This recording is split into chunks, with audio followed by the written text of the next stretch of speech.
Бага үдийн төргийа. Гэрүүлийн тухай хуулийн шинжилсэн найруулга орж ирж байна. За маш том асуудал гэж хувьдаа бодож байна. Энэ гэрүүлийн асуудал хуулийн нэмэлт өөрчлөлт шинжилсэн найруулга орж ирэх хэрэгцээ шаардлагууд зайлшгүй нийгмийн харилцааг дагаж ингэж орж ирэх үндслэл шаардлага нь бага бахаа гэж бодож байна.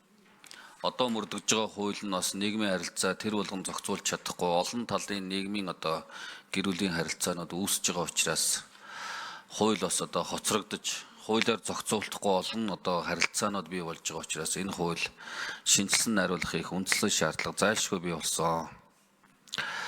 За гэр бүл бол нийгмийн анхдагч нэгжээ. Гэрлэгчид гэр бүл болсноор зайлшгүй эцэг их байх нийгэмд асар том үүрэг хариуцлага үүрч бий болж байна. Ер нь энэ гэр бүл болох өнөөдөр иргэний бүртгэл дээр улсын бүртгэгч нар л гэрлэлтийг бүртгэж байгаа.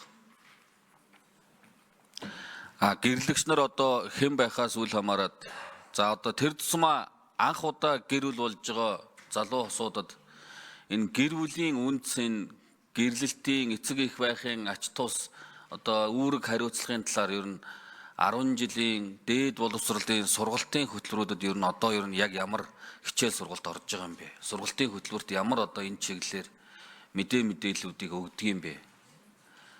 Энэ улсын бүртгэл, иргэний бүртгэлийн бүртгэгч нар тэр талаар огт сургалт хийхгүй байгаа гэж би ойлгож байна.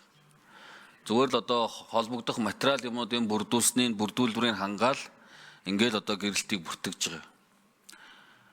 Ингээд энээс үүдэлтэйгээр үр дагавар нь бас гэр бүлийн үнцэн утга учир үүрэг хариуцлагыг дутуу ухамсарснаас болж бас гэр бүлийн салалтанд бас тодорхой хэмжээнд нөлөөлж байгаа л гэж үзэж байгаа. Тэгэхээр бат бөх гэр бүл байх асуудлаар энэ сургалт мэдээллийн нөлөөлийн асуудлын чиглэлээр одоо мөрдөж байгаа хуулинд ямар байна? Энэ шинээр орж ирж байгаа шинжилсэн найруулгад ер нь энэ чиглэлээр миний мэдхийн гэр бүл ёслолын ордонд бас их том сэтгэл зүйч нар ийм сургалт хийдэг юм бэлээ. Өөрсдөө хүсэлт гаргавал. Хүсэлт гаргахгүй бол энэ чиглийн сургалт юмны сэтгэл зүйн зөвлөгөө өгөх асуудал бол энэ баг байхгүйтэй адилхан гэж хэлж болохоор байна. Аймаг дүүргүүдийн гэр бүлийн улсын бүртгэгч нар дээр. Тэгээ энэ утга учирын ач холбогдлыг ойлгуулахгүйгээр цаашдаа энэ гэр бүл бат бөх байх асуудал ер нь орхигдоод байгаа юм шүү. Энэ тал дээр хуулийн төсөлд яаж тусаж оруулж ирж байгаа. За тэгвэл Бямцаг тгшүүний сайдын микрофоныг өгөөд дараа нь 4-р микрофон өгөө. За баярлалаа.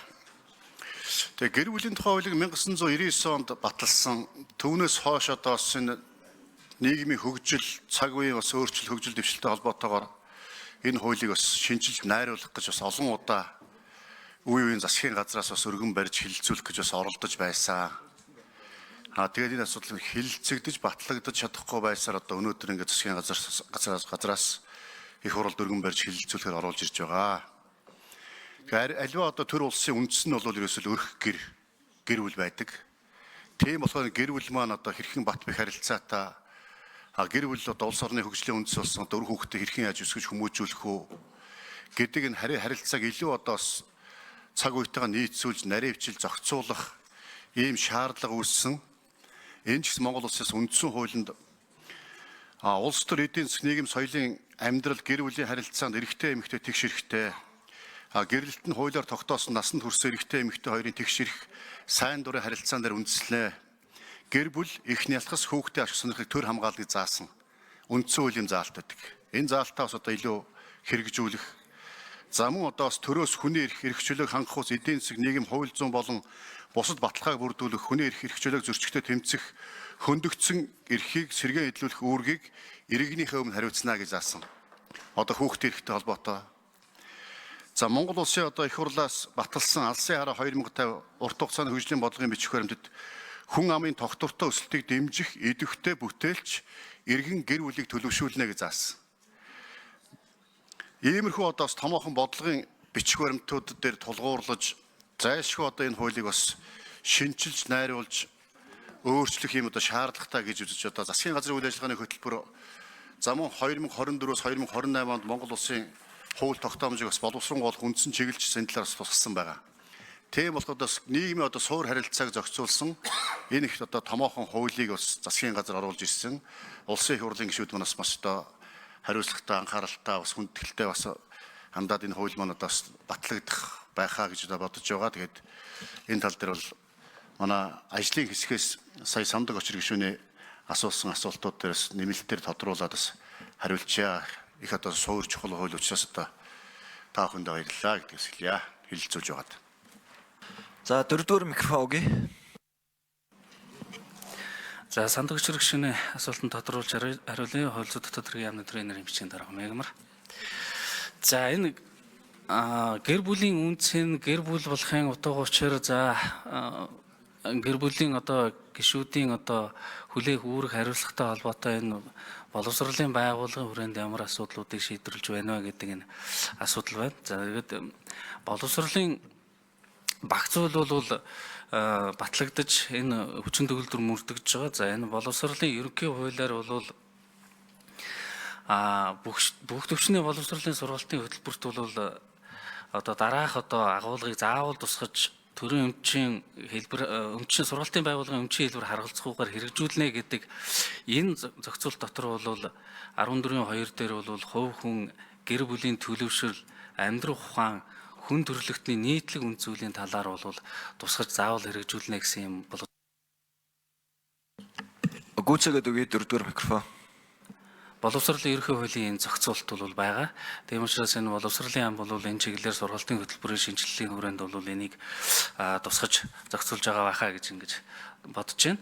За гэр бүлийн хуулийн шинжилсэн найруулгын хүрээнд бол энэ хуулийн төслийн 5-ын 4 дээр бол гэрлэхийг хүсэгчдийн одоо хин нэг нь анх удаа гэр бүл болж байгаа бол гэрэлтэд бүртгүүлэхээс өмнө бол гэр бүлийн боловсрол олгох сургалтанд хамрагданаа. За энэтэй холбоотой журмыг нь бол гэр бүлийн асуудал эрхэлсэн засгийн газрын гишүүн батлна гэсэн энэ зохицуулт орж ирж байгаа. Тэгэхээр энэ сургалтын гол зорилго бол анх удаа гэр бүл болж байгаа гэрлэгчид маань бол Самдаг очир гишүүний хэлдгээр одоо гэр бүлийн үндсэн гэр бүл гэрлэгчид ямар үүрэг хүлээдгүү, асран дэжигт эдэнд итгэхтэй холбоотой ямар үүрэг хариуцлага хүлээдгүү гэдэг энэ одоо гэр бүлийн үндсний асуудал бол зөвхөн одоо гэрлэгч хоёрын сайн дурын хайр сэтгэлийн үндсэн дээр бий болоод хэсэг хугацааны дараа ингээд хоёр тийшээ болцдог асуудал бас биш юм а гэдэг энэ агуулгыг бол илэрхийлэх юм сургалтын хөтөлбөрийн агуулга бол тусч байгаа. За мөн нөгөө талаасаа гэрлэгчдийн гэр бүлийн харилцаанд хүлээх үүрэг дээр бол гэр бүлийн үнд зүйл, үндэсний соёл, уламжлал, зан заншлыг хүүхдтэд өвлүүлэх, оюун санааны дархлааг бэхжүүлэх гэсэн одоо ийм үүргүүдийг бол энэ шинжилсэн найруулгын төслүүд дээр бол оруулж ирсэн байгаа.